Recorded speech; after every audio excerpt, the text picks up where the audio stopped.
Hey guys, just walked out of the small claims court for the eviction. Sorry if you can't hear me very well. I'm not mic'd up and I'm on a real busy street. So, of course, I should have known we're gonna check, but I didn't. So, first step is they're gonna give you the paperwork, and you have to pay a $104 fee to the court to file the eviction. So that's where we're at on that. So now I have to fill this paperwork out. I'm gonna run to the bank, which is right down the street, grab the money order, come back, pay them. The form is a little intimidating, but for a person like me that don't really like to do paperwork, all these forms are intimidating. So it's just part of the process. It's part of you wanting to be a landlord. And the crazy thing is that I go in there, and this is a resource I gave to the tenant to call the trustee's office or go to the trustee's office. There is literally stuff posted everywhere for rental assistance, for bill assistance, for food assistance. So like my biggest thing is like, if you need help, don't be afraid to get the help. So I mean, I have to do this because it's part of the business, and I do my own property management. So, you know, fortunately I have the time to do it right now. If I didn't, then this would be a big mess. But the more properties I get, then obviously I'm gonna have to start my own property management company. I know I'm a little wild right now. I don't have no equipment with me. Stick with me. So I mean, this is the cost of doing business. And when people say, oh man, why is rent so much? Well, I mean, unfortunately, sometimes people don't pay rent, so it affects everybody.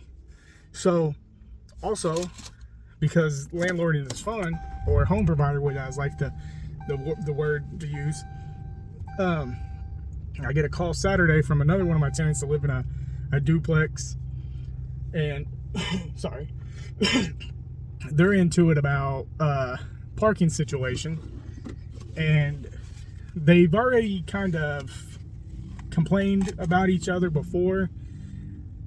But I told them, I said, hey, you know, a complaint to each other, talk to each other. I was like, I can't really step in unless there's like a lease violation. So come a week later, they're in a verbal argument, and they both called me to agree their sides. Once again, neither one of them was actually violating the lease, so there really wasn't nothing I could do. I said, hey, if you feel threatened, you'd have to call the police. I'm not coming to break up your fight. I can only provide you what the lease says and go from there. So they're both pretty new in their lease, so that's unfortunate because they're gonna have to live with each other, being that they're in a duplex. But hopefully we can get it worked out.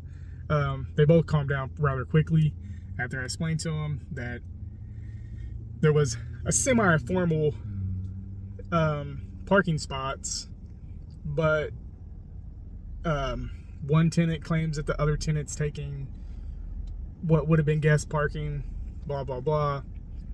They know that that's in the rules, so I'm just gonna write something up to reiterate the rules.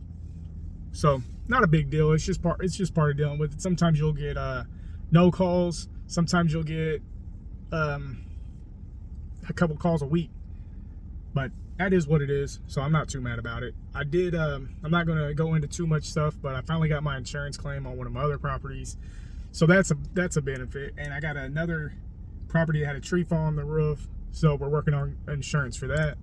So it's just moving forward. I'm gonna update you on a offer. I did get an offer on my flip, so I'll make a video about that, breaking that down. It's not formally submitted yet, but there's talks of doing some creative financing and stuff like that.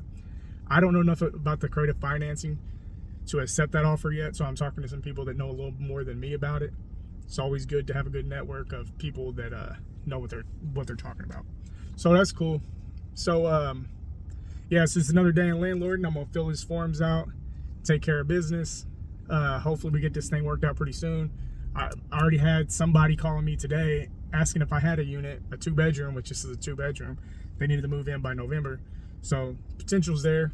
So it's always good when you can fill a spot as soon as you close one out. But I mean, I don't know how long it'll take to file eviction. I continue to update you on that. So that's the eviction report for today. Just remember, if you like this video, to check out some of the other videos about some of the good stuff, the burst strategy I use, some of the flips I do, and just overall some of the real estate I do. So just remember, follow Dodd Does Real Estate.